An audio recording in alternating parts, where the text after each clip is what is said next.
5 player archetypes. The self-amused manipulator or the trickster. And this is the archetype that I would identify with. This guy treats the game like a sport. He plays just for his own self-amusement. He uses the game and the fact that he can manipulate women to his amusement, and he plays it like a sport. His greatest strength is that he can convert his rejections into not only a data point, like a piece of game tape that he can study, but also he uses it to fuel his own mood because he is amused by how bold he can be while he's being rejected. The primary tool that he uses for manipulation is the fact that he does not give a fuck. He is a master manipulator of women. He knows all of the buttons to push. He knows how they are feeling. He can basically read women's mind. So he is almost an illusionist in this way. But at the end of the day, he treats the game like a sport, and his love for the game is what makes him so good at it. The lead singer or Brad Pitt archetype. So this is a guy that has had massive amounts of female attention his entire life. His greatest strength, and really his only strength, and the only reason that he is in the game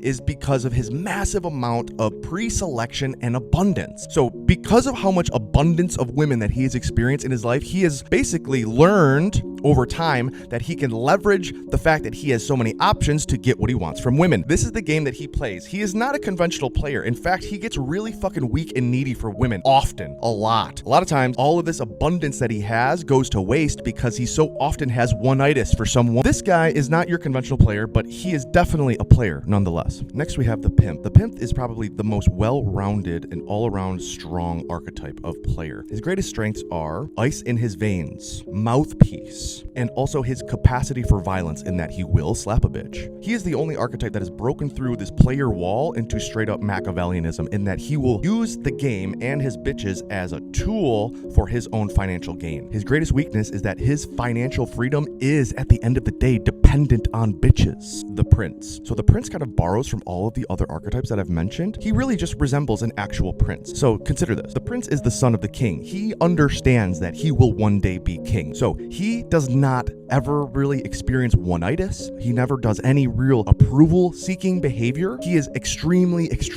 entitled, and he is extremely confident and certain of himself. This is the true narcissist. He's not Machiavellian. He doesn't need to exploit anything because he already has everything that he wants. He operates in such abundance. So he differs from the lead singer archetype because he doesn't get one-itis. How he differs from the pimp is that he doesn't have to use Machiavellianism. He doesn't have to use force at all. He will just leave. How he differs from the trickster is that he doesn't even know that he's playing a game. He's just so fucking entitled and narcissistic that the game basically revolves around him without him knowing. James Bond or the franchiser. James Bond is a very clandestine man. His strengths are non-reactivity, the capacity for violence, extreme wealth, extreme mystery, smooth, having the right answer pretty much all the time, very unpredictable. He's very cunning. His weaknesses, he's not very fun. The franchiser aspect is that because of his secretive, literal spy operative nature, he is setting up families all around the world. He is just secretly setting up families, little fucking franchises all around the world, okay? Because he's very wealthy and he's very secretive, he can do this. So some archetypes of women will not respond very well or at all to James Bond. What he really lacks is self-amusement. Even though he is unpredictable, his unpredictability can become monotonous.